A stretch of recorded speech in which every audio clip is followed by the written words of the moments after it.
મુખ્યમંત્રી ભૂપેન્દ્ર પટેલના હસ્તે અમદાવાદના દક્ષિણ ઝોનના લાંભા વોર્ડમાં અર્બન ફોરેસ્ટ પાર્કનું લોકાર્પણ.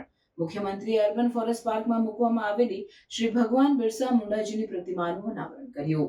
મુખ્યમંત્રી ભૂપેન્દ્ર પટેલના હસ્તે અમદાવાદ મ્યુનિસિપલ કોર્પોરેશન દ્વારા દક્ષિણ ઝોનના લાંભા વોર્ડમાં પીપીપી ધોરણે ડેવલપ કરવામાં આવેલ અર્બન ફોરેસ્ટ પાર્કનું લોકાર્પણ કરવામાં આવ્યું છે. આ અવસરે મુખ્યમંત્રીએ ભગવાન બિરસા મુંડાજીની પ્રતિમાનું પણ અનાવરણ કર્યું હતું. લાંભા વોર્ડમાં તૈયાર થયેલ અર્બન ફોરેસ્ટની વાત કરીએ તો 4,464 ચોરસ મીટરમાં 55 લાખના ખર્ચે આ ગાર્ડન ડેવલપ કરીને તૈયાર કરવામાં આવ્યો છે. મિયાવાકી પદ્ધતિથી સાગ, ખેર, વાંસ, સીરસ, સીસુ, અર્જુન વગેરે ઇન્ડિજિનસ પ્રકારના કુલ 8,000 જેટલા વૃક્ષોનું રોપાણ કરવામાં આવ્યું છે. એટલું જ નહીં, 250 રનિંગ મીટર લંબાઈનું વોકવે તૈયાર કરવામાં આવશે.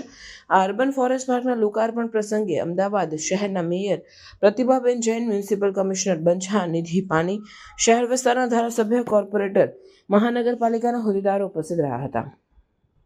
અત્રે ઉલ્લેખનીય છે કે મુખ્યમંત્રી ભૂપેન્દ્ર પટેલના માર્ગદર્શનમાં અમદાવાદ મહાનગરપાલિકાએ અમદાવાદ શહેરને ભારતનું સૌથી સ્વચ્છ શહેર બનાવવાની નેમ પાર પાડી છે.